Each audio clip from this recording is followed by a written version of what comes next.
Hello, my name is Leslie Spear, and this is my Module 6 presentation over communicating and advocating for school and community needs. So in this assignment, we were asked to look at 5 school policies and how they communicate with families with diverse backgrounds.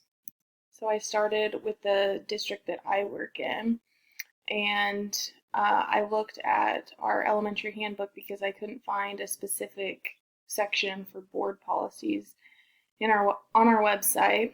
And to start off in the handbook, it says, "It is our pleasure to welcome you to Bolton Elementary. At HES, we value, appreciate, and encourage family involvement. With the school, family, and community working together for the betterment of each student, children have a greater opportunity to reach his or her full potential. We look forward to building a positive relationship with students and their families. Our school will work diligently to assure that this will be the best school year yet for you and your child or children." And I thought that was really nice to include at the beginning of the handbook to really get that welcome to all the students and parents. In the handbook, there was resources for homelessness and families with homelessness, and it had contact information for our area and state coordinators. It really emphasized parent-teacher conferences and that this can be set up at any time. It's not just the scheduled times that are on the calendar. And we also had a non-discrimination statement, which I kind of found in all of the district policies that I had looked through. Looking at Holton's policies, I was a little disappointed because we have a large population of Guatemalan families and ESL students, and so I thought that our handbook and policies could be updated to better fit those students and those families. The next school district I looked at was Royal Valley, and they're right next door to us, right next door to Holton. And again, they had a nice statement at the beginning of their district policies that says, "It is the policy of the board to offer an educational program which attempts to meet the needs of all the students of the district to the fullest possible extent. All school personnel will be encouraged to utilize the suggestions of students in every way possible in the development and formulation of policies, rules, and regulations which are directly related to student concerns. All administrators and teachers in developing curriculum and activity program recommendations for the consideration of the board shall be given high priority to the meeting of individual student needs."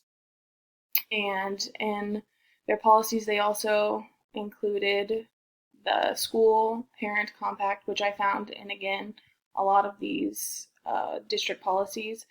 And it talks about Title I funds and how with getting Title I funds, you have a responsibility to develop a partnership between parents and the school to improve student academics. They included school responsibilities, which were high quality curriculum, parent-teacher conferences, report on student progress, means of communication, and volunteer opportunities. And it also included parent responsibilities, get to school on time, provide emergency contact information, and time at home for academics, and frequent communication with the teacher.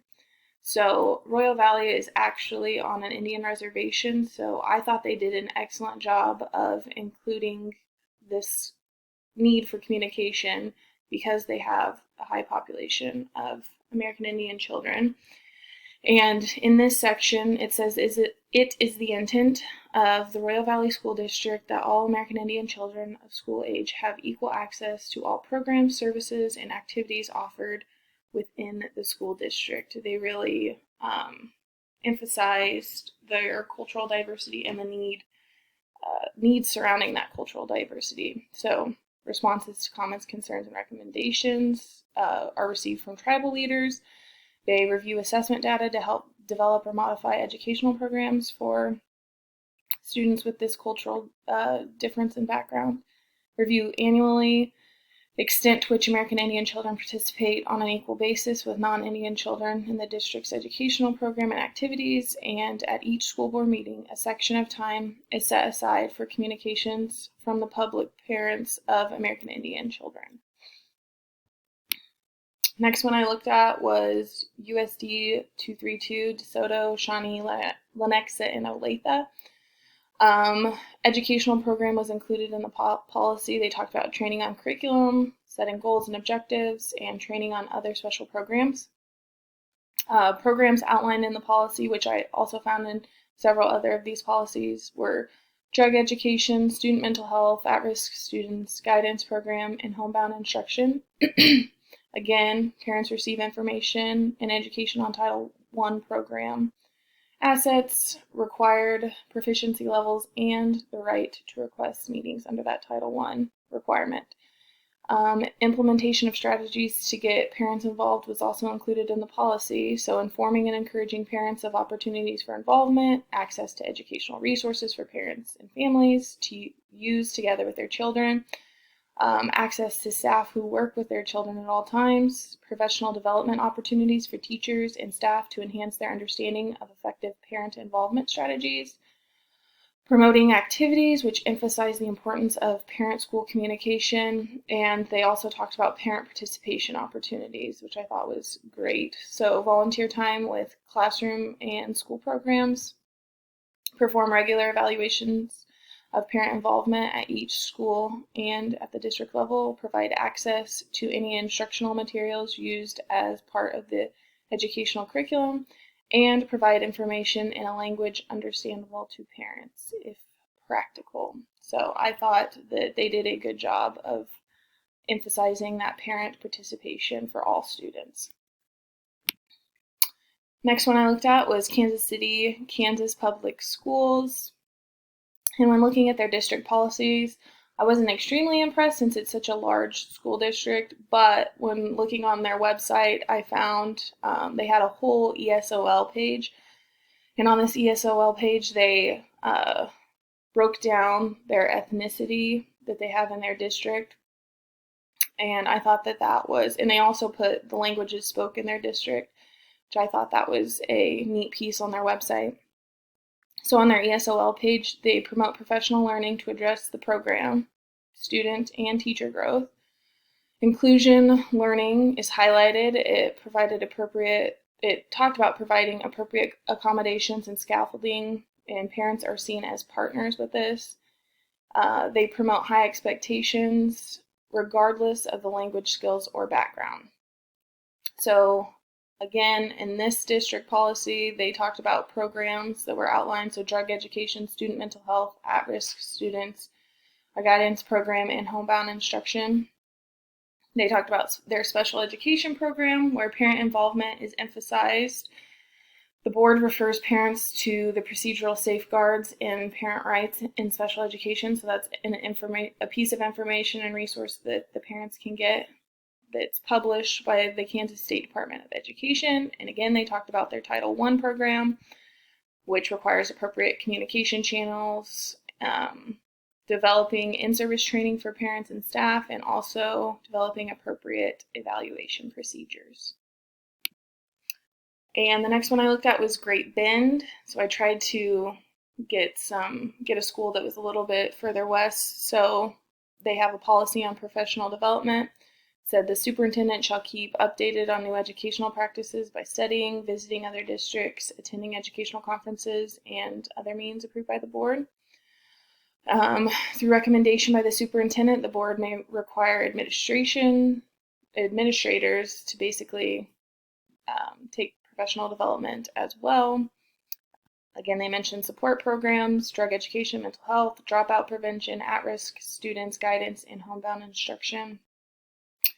And they also mentioned Title I programs, so assessing the educational needs of all students, so educationally disadvantaged children, developing appropriate communication channels between all parties, to the extent possible providing full opportunities for the participation of parents and guardians with limited English proficiency. So I thought Great Bend went a little bit more in depth with their Title I programs.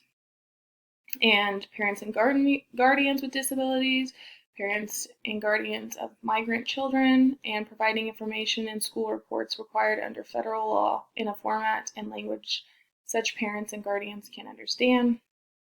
They also talked about developing in-service training for parents and guardians, and also developing appropriate evaluation procedures. I thought that, so at the end I put I didn't find much information on cultural diversity, and I did a little bit more research and found out that 74% of Great Bend's population is Caucasian, and their policy wasn't very updated.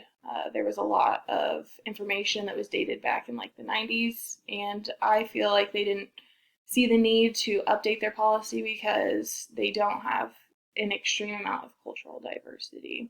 But I definitely think that's something they need to work on.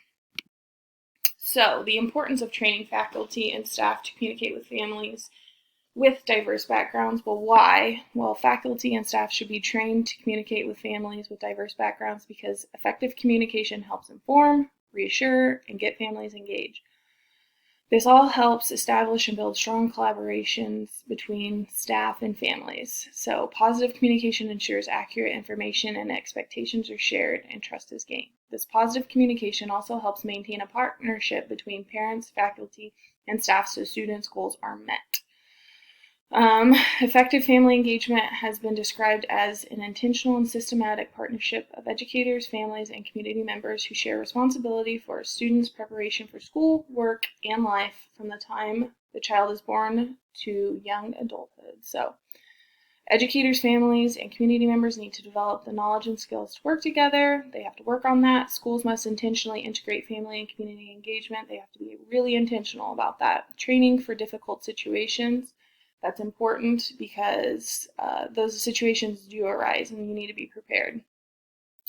Can be this preparation for difficult situations, or when you deal with a difficult situation, can be an opportunity to express your care and support for a family in an understanding way so it could actually make the connection stronger.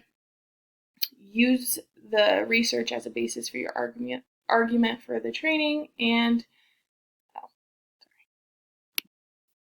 importance of training faculty and staff to communicate with families with diverse backgrounds. Well, how can we do this? Research the target culture and know how to address them formally. Don't use slang, practice active listening, and take turns to talk. Avoid closed questions and show support. Start engagement. How do you do this? You can do this with a take-home questionnaire. Questions, concerns, background information should be included. Start to get to know families through back to school night or community engagement events, and interview a family member would be great to get the family involved. Classroom communication strategies, provide a welcoming and engaging environment, use different communication techniques, value cultures, and integrate them in lessons when you can. And school communication strategies, what can the school do? Establish a district family engagement team, vision statement for family engagement, and review district and school family engagement policies. Again, importance of training faculty and staff to communicate with families with diverse backgrounds. Well, how continued? Have family events and educate your parents. Use local resources when you can for events, places, and organizations, and get them involved in community projects. How can technology be used? Well, a variety of apps could be used to communicate with parents.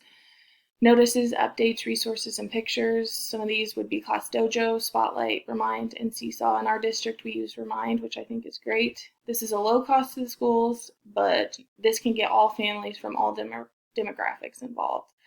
With weekly messages about grades, absences, and missing assignments, this proves to promote student and parent accountability, producing positive outcomes. And these are my references that I used for my presentation. All right, thank you for listening.